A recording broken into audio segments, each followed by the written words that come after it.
Tidak ada yang tahu tentang hari kiamat, kapan pastinya.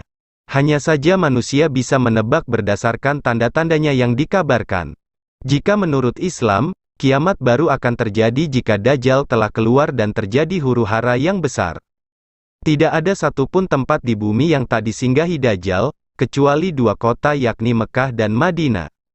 Umat Islam pun diajarkan agar selalu berdoa agar terhindar dari fitnah Dajjal. Karena tidak ada yang akan sanggup menghadapinya kecuali Imam Mahdi.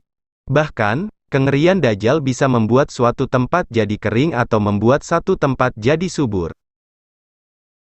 Baru-baru ini sebuah video wanita kesurupan sungguh mengerikan. Video yang viral di sosial media itu, memperlihatkan wanita yang kesurupan saat sedang diruqyah. Wanita ini mengenakan mukena kesakitan saat dibacakan ayat-ayat Al-Quran. Sang ustadz membacakan surat Ar-Rahman dan membuat wanita itu begitu panas dan teriak-teriak. Namun ada satu yang menarik saat wanita itu menahan rasa sakit. Di tengah kerasukan, wanita itu berteriak Tuhan Tuhan, Tuhan, Dajjal tolong aku Dajjal, Dajjal, ucap wanita itu. Sang ustadz membacakan surat Ar-Rahman dan membuat wanita itu begitu panas dan teriak-teriak. Namun ada satu yang menarik saat wanita itu menahan rasa sakit. Di tengah kerasukan, wanita itu berteriak Tuhan Tuhan, Tuhan, Dajjal tolong aku Dajjal, Dajjal, ucap wanita itu. Aku tak mau keluar, aku sudah sayang dia, aku sudah sayang dia. Aku mencintainya, aku tidak ingin kehilangannya dia. Aku selalu buat dia gagal menikah, ungkapnya saat ini video viral dan jadi ramai dibicarakan netizen.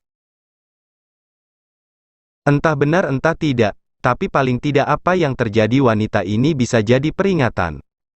Dajjal seperti yang diisyaratkan dalam hadits akan muncul di muka bumi menandakan akhir zaman sudah dekat. Dajjal dikabarkan keturunan jin yang hingga saat ini masih dibelenggu oleh Allah di suatu tempat adalah sesosok makhluk bermata satu sedangkan mata satunya lagi buta dengan bola matanya menonjol keluar. Dia akan menebar fitnah besar bagi umat manusia di muka bumi ini. Salah seorang sahabat Rasulullah bernama Tamim Ad-Dari pernah melihat wujud asli dan bertemu dengan Dajjal di sebuah pulau terpencil.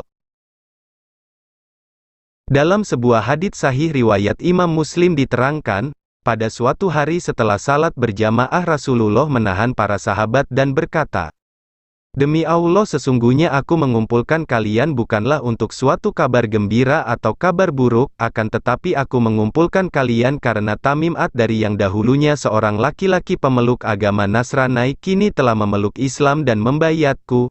Ia telah berkata kepadaku dengan suatu perkataan yang pernah aku katakan kepada kalian tentang Masih Dajjal." Lalu beliau menceritakan pengalaman Tamim Ad-Dari tersebut. Ia mengisahkan perjalanannya kepadaku bahwa ia berlayar dengan sebuah kapal laut bersama 30 orang laki-laki dari kabilah Lakham dan Juzam, kemudian mereka terombang-ambing oleh ombak, badai, selama 1 bulan, hingga mereka terdampar di sebuah pulau di tengah laut di daerah tempat terbenamnya matahari, lalu mereka duduk istirahat di suatu tempat yang terletak sangat dekat dengan kapal. Setelah itu mereka masuk ke dalam pulau tersebut lalu mereka bertemu dengan seekor binatang yang berbulu lebat sehingga mereka tidak dapat memperkirakan mana ekornya dan mana kepalanya karena tertutup oleh bulunya yang terlalu banyak. Mereka berkata, "Celaka, dari jenis apakah kamu ini?" Ia menjawab, "Saya adalah Al-Jassasah." Mereka bertanya, "Apakah Al-Jassasah itu?" Tanpa menjawab, ia berkata, "Wahai orang-orang pergilah kalian kepada seorang laki-laki yang berada di biara itu. Sesungguhnya ia sangat ingin mendengarkan berita-berita dari kalian." Nah beginilah kondisi seseorang yang dirasuki jin Dajjal. Kita doain aja kepada Allah agar kita jauh dari godaan jin dan Dajjal itu yang membawa fitnah untuk kita bersama. Maka kawan-kawan semua, jangan lupa subscribe channel ini, dan tekan loncengnya, supaya mudah mendapatkan sejarah populer, dan kisah-kisah Islami lainnya. Admin pamit dulu.